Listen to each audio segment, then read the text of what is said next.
क्या कोई पिता अपनी बेटी से इतना नाराज हो सकता है कि वो उसकी जान ले ले?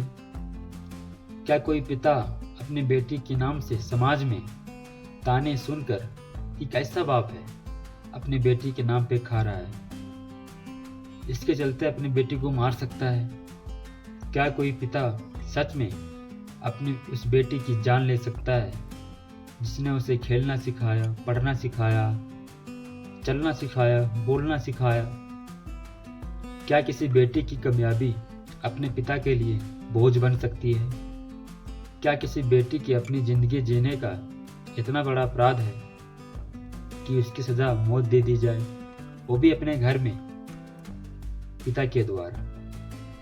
ये वो सवाल है जो पूरे भारतीय के मन में है कि कोई पिता अपनी बेटी की सीने में इतनी सारी गोलियां कैसे मार सकता है। लेकिन ये हुआ है 10 जुलाई साल 2025 गुरुग्राम में 25 साल के राधिका यादव के कत्ल ने हर एक इंसान के मन में सवाल उठा दिया है कि कोई पिता अपने बेटी को कैसे मार सकता है। और अगर बेटियां घर में सुरक्षित नहीं है तो और कहां सुरक्षित है? राधिका यादव का पिता राधिका के लिए सब कुछ था। वो पिता जिसने राधिका को टेनिस रैकेट पकड़ाया, उसे खेलना सिखाया, उसके लिए एकेडमी खुलवाई। लेकिन एक दिन घर में किचन में राधिका के ऊपर गोलियां चला दी। एक हत्या नहीं है बल्कि समाज, परिवार और सोच की टकराव की दर्दनाक दास्तान है। 10 जुलाई को गुरुग्राम के वजीराबाद में 10:30 बजे एक घर में धमाका होता है।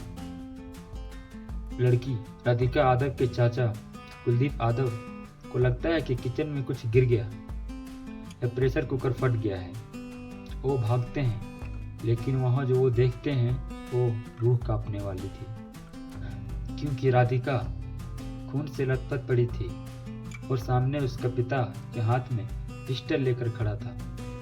पुलिस की माने तो राधिका के ऊपर 5 गोलियां चलाई गई थी, उसे लगी 3। चाचा जब तक राधिका को अस्पताल लेके पहुंचते उसके रास्ते में ही मौत हो गई थी। पिता ने कबूल किया है कि हाँ, मैंने ही अपनी बेटी को मारा है। लेकिन सवाल है क्यों? राधिका कोई साधारण लड़की नहीं थी। वह स्टार टेनिस खिलाड़ी थी, अच्छी रैंकिंग थी, वो अपने दम पर एकेडमी चला रही थी।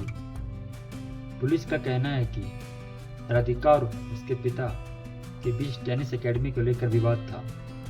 पुलिस की माने तो राधिका को पिता को लगता था कि समाज उसे उसकी बेटी की कमाई पर पलने वाला क्यों कहे।